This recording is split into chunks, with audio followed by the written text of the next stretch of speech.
As I was sitting over there in the drum seat a moment ago, a question came to mind. I just want to ask you, who here would say they're an early riser?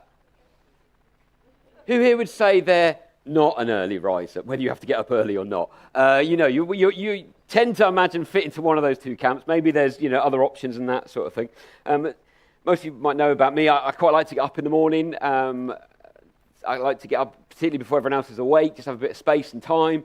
How I use that is, debatable always, whether it's really on focus, I'll be honest. But I've got a radio alarm clock that wakes me up in the morning. And I've had it for years. Literally, I think I vaguely remember it's the one I had maybe before I even met Emma. So that's how long I've had this thing, because it does the job. Tells the time and it has an alarm on it. But it's one of those ones that's got kind of two dials on the side. One you kind of turn and it will tune it. The other will do the volume. And you've obviously got to get it right so you have the right level of volume, but also you can actually hear something that is more than just a random noise. And then you've got the little switch on the other side which sets it as to whether you put it on just for the radio or whether you sometimes, I don't know why, want a really loud, annoying beeping sound. Sometimes I said it incorrectly, and we get the really loud, annoying beeping sound, which is never good, because, as I said, I tend to get up earlier than Emma, and my aim is always to kind of get out the room so she hasn't even been aware. So she comes down later on, she's like, I didn't realise you got up, sort of thing. The hope is that the radio just comes on, and it just kind of brings me from my slumber, and I can just turn it off. I can get up and go on about the morning. More often than not, though, the reality is that those dials have been knocked. So what I actually get in the morning is just static, which you might think, oh, that's really relaxing. It's not. Or because often you get this faint hint of, is it music? Is it someone talking? I don't quite know what it is. I have no idea what radio station it is. And actually more kind of disoriented. Am I still asleep? Am I meant to get up? And that sort of thing. Now what it needs is just to simply be retuned, which is something I find myself regularly doing, probably annoyingly for Emma, just before we go to bed often. And I'm testing it, and you're then kind of listening to some random program, whatever time of night it is. But I believe, we need to do just that where it comes to God. We need to constantly retune ourselves to Him and what He is saying. And it's that question, are we listening to what He's saying, how He's guiding us, that we might respond in obedience or not? Because if we can't actually hear, if we're not actually listening for His voice, then we're never going to be able to do what He's longing for us. Today we come to Hezekiah in our current series. I'm guessing for some of you, Hezekiah might just be a name you've randomly heard in one of those readings where they get loads of names kind of spooled out for you. You're like, oh, well, that sounds interesting, doesn't it? I wouldn't call my child that. For some of you, though, you might be thinking, Hezekiah. Yeah, I know all about Hezekiah. Because Hezekiah's tunnel. Maybe I've even actually been through it. Who here has been and visited Hezekiah's tunnel in Jerusalem? Okay, a handful of you. Who's actually been through the wet tunnel? Because there is an option you can go through dry, which is no less, for some people, that's what they need to do, sort of thing. But, our minds might turn to this tunnel and just this feat that he achieved, leading from the Gihon spring to the pool of Siloam. Hezekiah's tunnel is around 530 meters in length, okay? And it was built by digging from two different directions in towards each other, which if you just stop and think about that, that's even more of a feat. It's not just we're going to dig and just see, hopefully we end up in the right point. They dug from two different points, meeting in the middle. And apparently, I read this week, it's only one of a few 8th century BC structures worldwide that is fully accessible to the public. Because quite literally, you can walk through it. I've been through it, I was trying to think this morning whether it's 3 or 4 times. I've definitely been 3 times with the 2 summer teams. I also went with Craig. We didn't get to go in it, but we discovered it and that sort of thing. But it's a feat that both secular and religious historians recognize and give Hezekiah this place in history, really, because of what he achieved. We read about it in 2 Kings 20, verse 20. Now, he built it, he dug it to ensure that the city would have water during this on-off war with the Syrians. And he also extended the city wall so that it would actually enclose this water source. So it was seeking to make sure they wouldn't run out. So he wasn't just clever in terms of how he built it, but what he was doing it for, his rationale, his reasoning behind it. Now, if this was an archaeological talk, I wouldn't be giving it for one. But we could reflect on this for ages. We could go into all the sorts of detail, and we could have a map exactly of it and the heights of it and all this sort of stuff, and the different kind of, you can tell which way they were digging because of the markings on the wall. I could show you footage of the last time I walked through it, all those sorts of things. The thing is, if we actually look at what the Bible says, it's referenced in 2 Kings 20:20, as I said. As for the other events in Hezekiah's reign, all his achievements and how he made the pool and the tunnel by which he brought water into the city, are they not written in the book of the annals of the kings of Judah? It's also in 2 Chronicles 32:30. It was Hezekiah who blocked the upper outlet of the Gihon spring and channeled the water down to the west side of the city of David. He succeeded in everything he undertook. And then in Isaiah 22 verse 9, you saw that the walls of the city of David were broken through in many places. You stored up water in the lower pool. There's no great story, though, in the Bible detailing how it happened. It's not like with Nehemiah. When we read about the rebuilding of the walls, we get so much information and detail. And, it's not even like with Noah and the ark, where he's told, this is the size of it. And this is, we just get told that Hezekiah, dug this tunnel. He was the one who engineered it and made it happen. And in no way seeking to downplay what actually took place. And if you've ever been through it, you'll know it's just an amazing experience. And just to stop and think what they managed to achieve.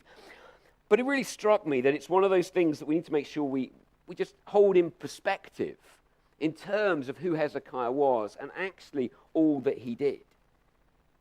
For Hezekiah, there was a whole load of things that went on during his reign. And I've actually really felt led to reflect on the verses that basically began the account of Hezekiah's reign, which we read in 2 Kings 18, 1 to 8. I'm going to read them now. If you've got a Bible, I'd encourage you to turn to it. Hezekiah 18, verses 1 to 8. 2 Kings. So I read Hezekiah 18, but that's the heading. Hezekiah, king of Judah. In the 3rd year of Hoshea, son of Elah, king of Israel, Hezekiah, son of Ahaz, king of Judah, began to reign. He was 25 years old when he became king, and he reigned in Jerusalem 29 years. His mother's name was Abijah, daughter of Zechariah. He did what was right in the eyes of the Lord, just as his father David had done. He removed the high places, smashed the sacred stones, and cut down the Asherah poles. He broke into pieces the bronze snake Moses had made, for up to that time the Israelites had been burning incense to it. It was called Nehushtan. Hezekiah trusted in the Lord, the God of Israel. There was no one like him among all the kings of Judah, either before him or after him. He held fast to the Lord and did not stop following. He kept the commands the Lord had given Moses. And the Lord was with him. He was successful in whatever he undertook. He rebelled against the king of Assyria and did not serve him. From watchtower to fortified city, he defeated the Philistines as far as Gaza and its territories. I don't know if you've ever seen the TV show, many probably have or are certainly aware of it, Who Do You Think You Are? Where they go back and they look at different people's kind of, family trees. Came across recently TV doctors Chris and Zan Van Tolkien. When I look at things like Who Do You Think, I was like, who do I know? Who am I aware of? Not to say that others' stories aren't interesting. I recognise these two from the children's TV show, Operation Ouch. If you haven't got grandchildren or children and aren't aware of it, it's, I think, just as kind of gory as adult TV shows, really. But that just says more about me and my squeamishness. But they kind of unpack different things and that sort of thing. And so they were looking at their family history. And I'm guessing, if you do that, whether you've ever done that yourselves, you hope to find, I don't know, people who had a positive impact.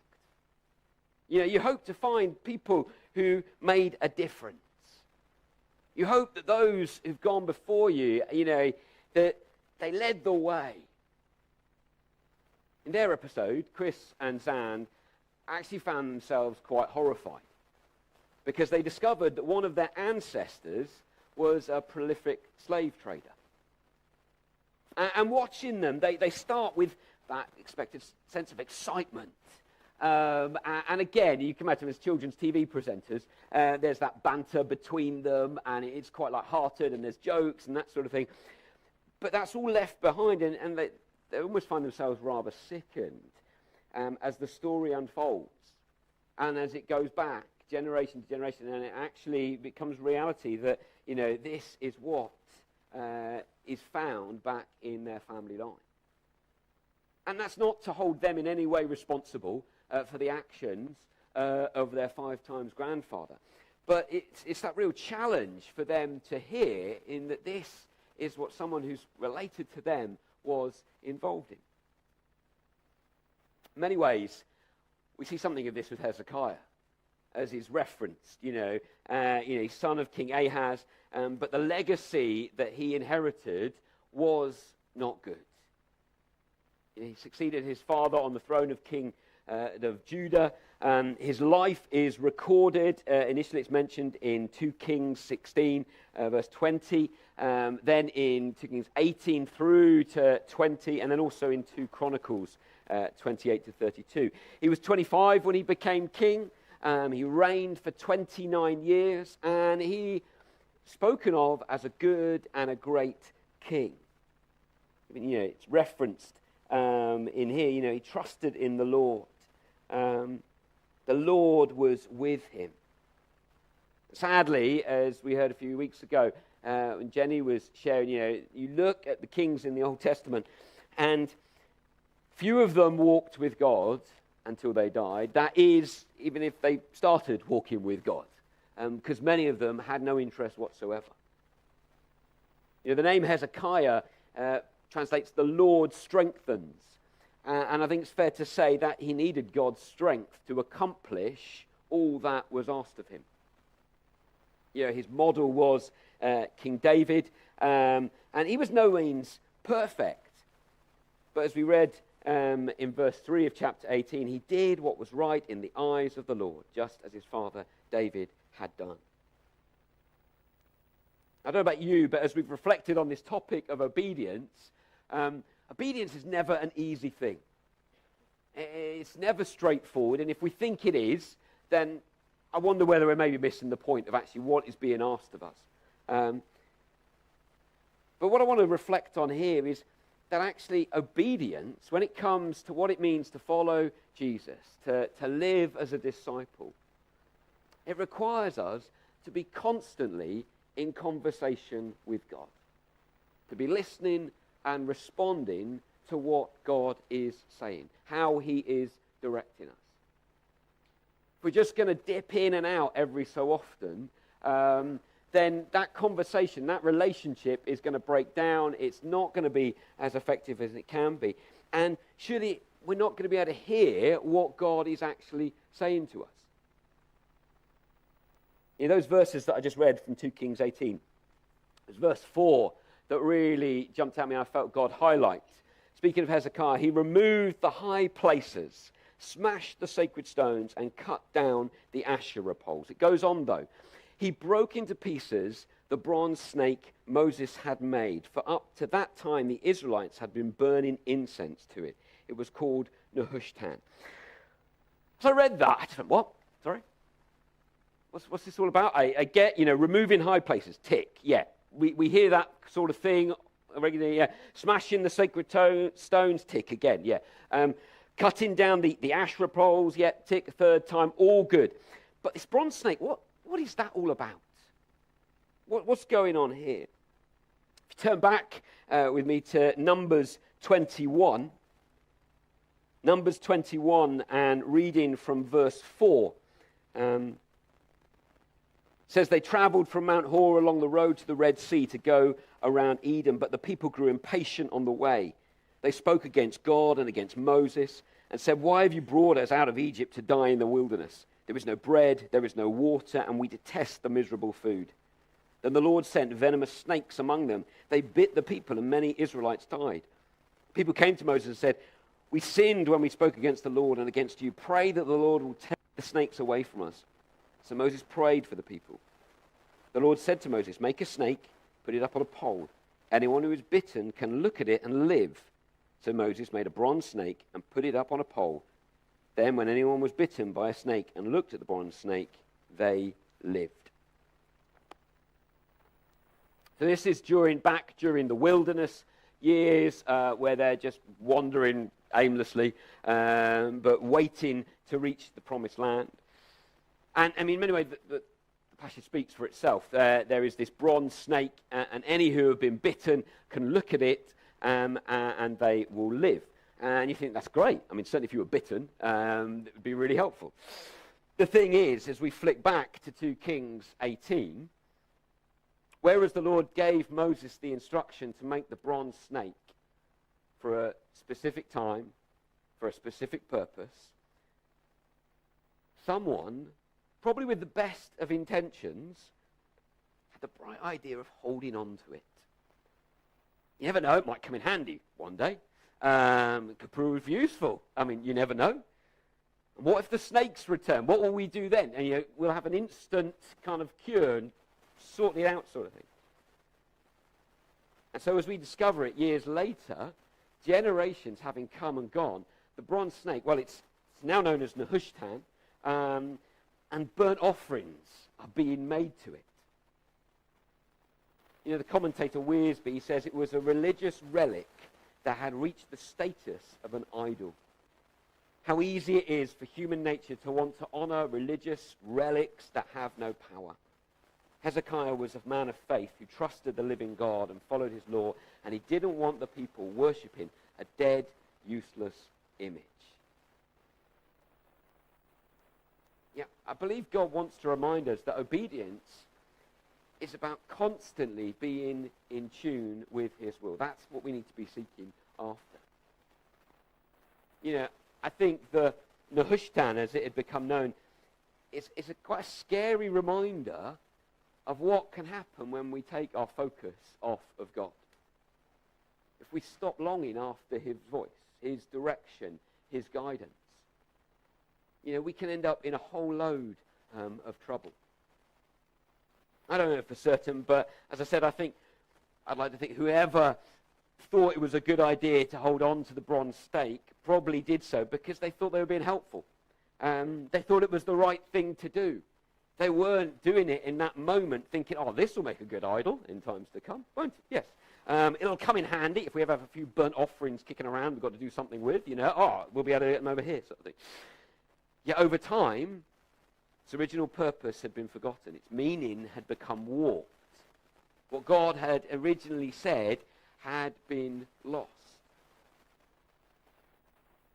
So it's that question, are we seeking and listening for the voice of God? Because if we're seeking after anything else, then we're on a hide to nothing.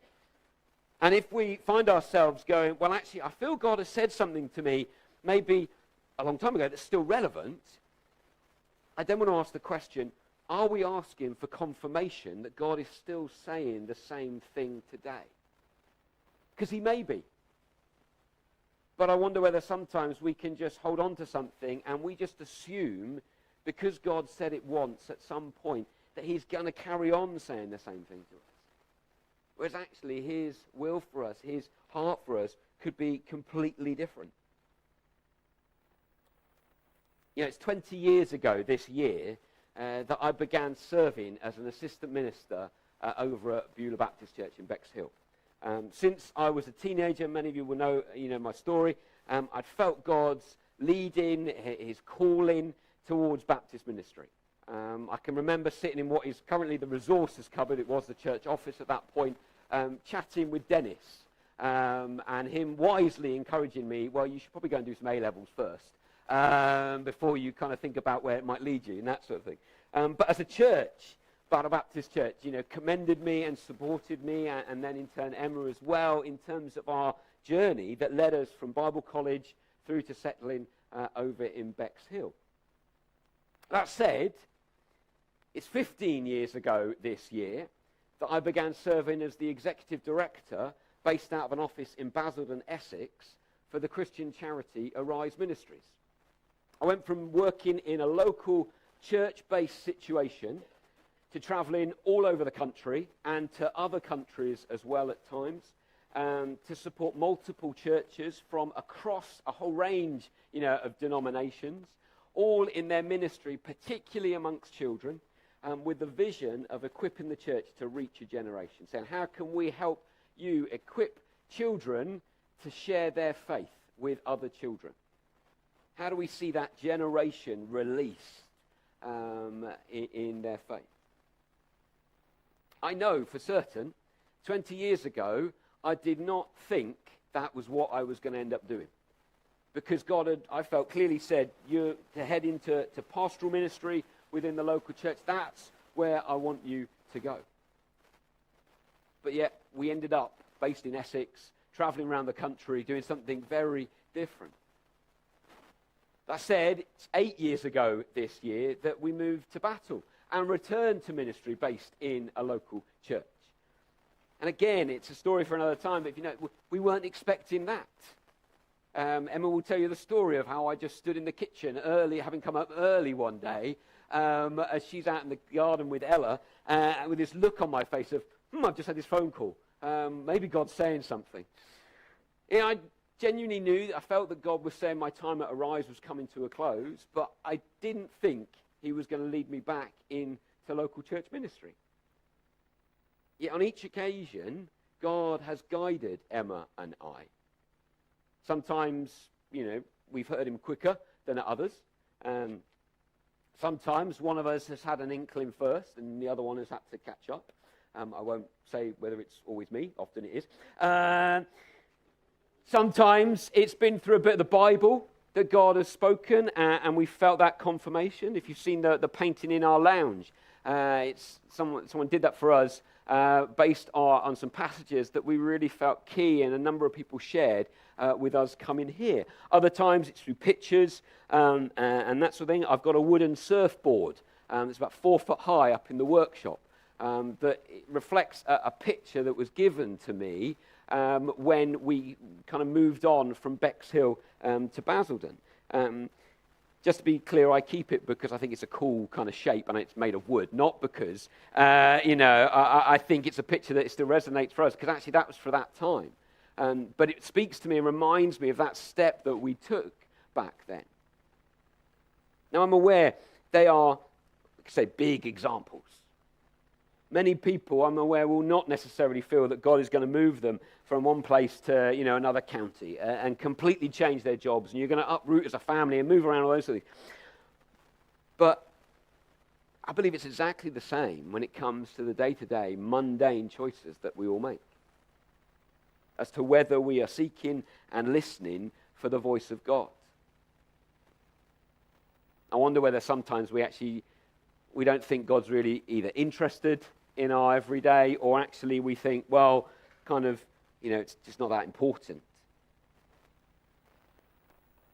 Or are we, holding on to something that God said some time ago, but actually is no longer the word that he's got for us?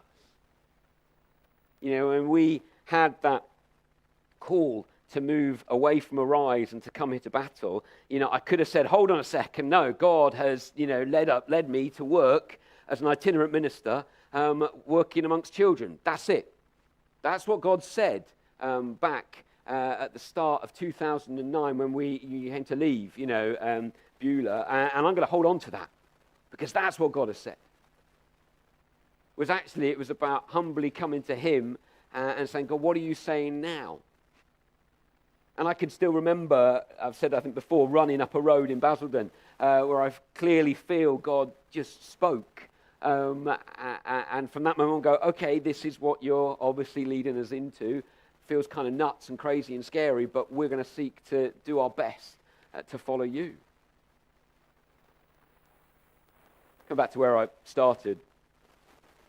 One day when it probably finally dies, I will end up getting a new radio alarm clock that will probably not need to be tuned so often, and will hopefully stick, and will make those odd mornings when it doesn't work slightly more peaceful. But in many ways, I think it's actually quite a helpful reminder, maybe for me spiritually, how will we be hearing the voice of God? Talking this week, Emma reflected on when we were interviewed to come here. We were asked, how do we hear God? And Emma actually said it was something along the lines of being tuned in like a radio to hear what God is saying. Ultimately, though, it's for us as to whether we will listen and respond to what we hear. That's for us as a church. That's for us as individuals, that we might respond wherever he takes us. Let me pray.